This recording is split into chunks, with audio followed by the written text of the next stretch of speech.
Paz y bien, hermanos y hermanas en Cristo Jesús.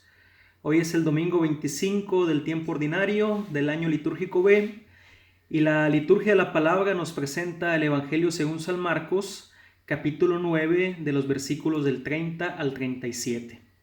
El día de hoy son algunos temas que comentar, pero vamos iniciando comentando un poco el contexto en el cual se desarrolla este pasaje evangélico que se nos presenta el día de hoy. Vamos a recordar que en el inicio de este capítulo 9, nuestro Señor Jesucristo toma consigo a Pedro, Santiago y Juan, los lleva con él a un monte alto, se les transfigura, se les presenta en esta forma solemne, en esta forma celestial. Después de esto, ellos bajan del monte y se encuentran con una gran multitud y se encuentran con un muchacho que era endemoniado y que estaba paralítico. Nuestro Señor Jesucristo hace este milagro de liberarlo, de exorcizarlo, digamos, y pues toda la gente se queda expectante y toda la gente se queda pues feliz por este milagro. Inclusive los discípulos, ¿no? Que fueron ellos los que no pudieron hacer este milagro y que vino Jesús a hacerlo, vino a nuestro Señor Jesucristo a realizarlo. Imagínense después de este evento de la transfiguración, de la gloria, imagínense después de este evento de donde toda la gente aplaudía, toda la gente era feliz, de esta liberación, de este exorcismo, de donde nuestro Señor Jesucristo hizo un gran milagro. Pues los discípulos, lo crean o no, pues andaban, digamos, como pavos reales. Andaban con toda la algarabía, andaban con todo el orgullo, andaban inflados por este evento que había acontecido. Pero el Señor Jesucristo piensa de un modo diferente. Y cuando salen de ahí y se fueron caminando por la Galilea, nuestro Jesucristo aprovecha este momento de intimidad con sus discípulos para anunciarles lo que es verdaderamente importante. Es decir, les hace un segundo anuncio de su pasión, tal y como lo había hecho, como lo escuchamos el domingo pasado. Y ahora la respuesta de los discípulos es que no comprenden sus palabras y que tienen miedo de preguntarle. El asunto no es que no entiendan lo que nuestro Señor Jesucristo les dice, sino el asunto es que tengan ese miedo a abrirse a la novedad del mensaje evangélico. Recordemos que los discípulos de nuestro Señor Jesucristo esperaban ciertamente un Mesías libertador, un Mesías guerrero, un Mesías que los liberara de la opresión del Imperio Romano que en aquel entonces pues estaba en estas tierras de Israel. Y pues nuestro Señor Jesucristo les anuncia esta verdad, ¿no? El Hijo del Hombre será entregado en manos de los hombres, lo matarán, mas a los 3 días de haber muerto resucitará.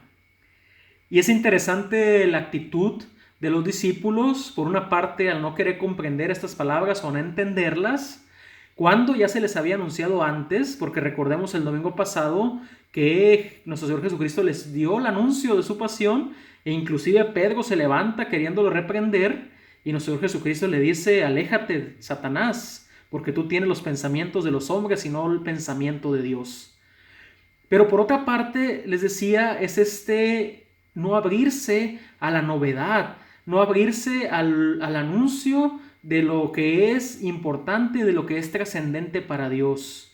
Es decir, su sacrificio en cruz, su muerte, pero también la parte de la resurrección.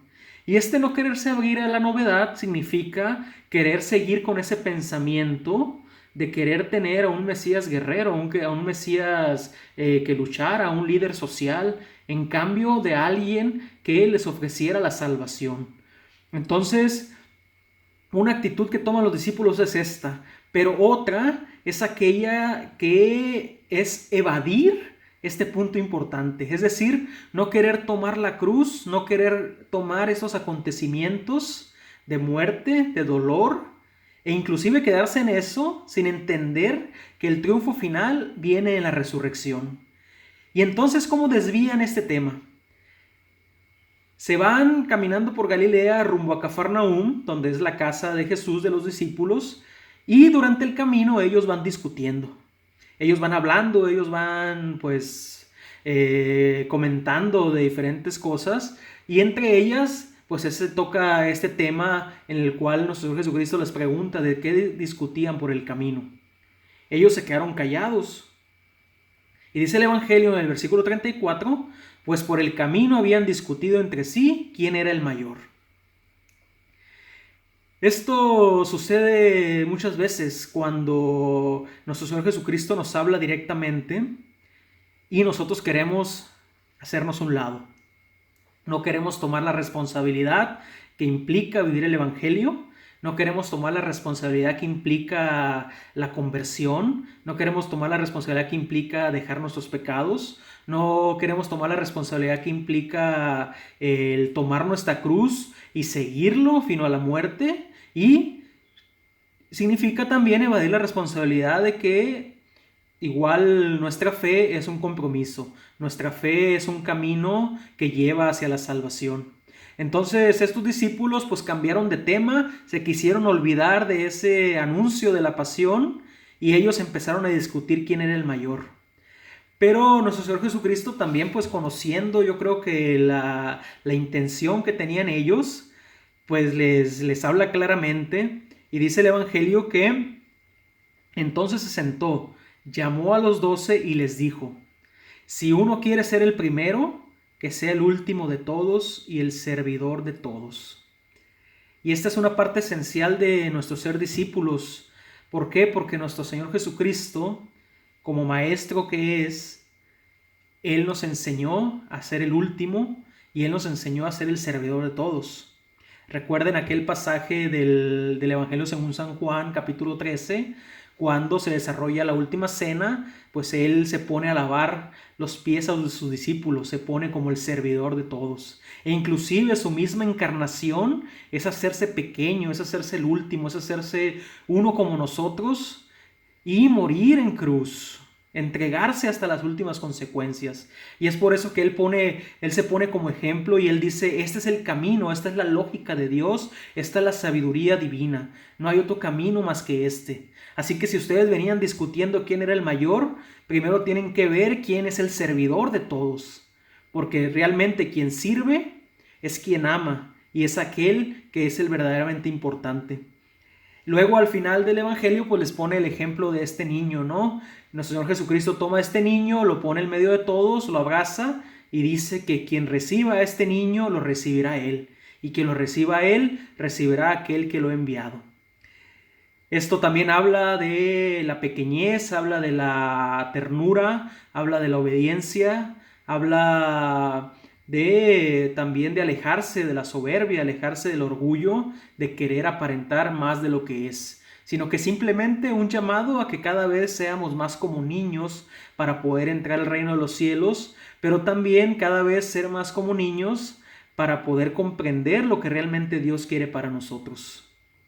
Y bueno, son los grandes temas de hoy, ¿no? Nuestro Señor Jesucristo nuevamente cambia el pensamiento de las personas, cambia sus corazones con el simple hecho de darnos su ejemplo de vida.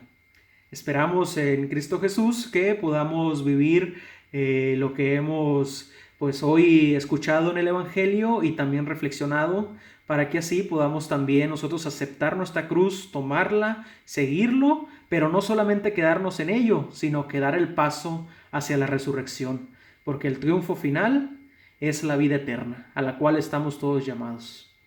Así que bueno, esta es la reflexión de hoy. Dios les bendiga, paz y bien.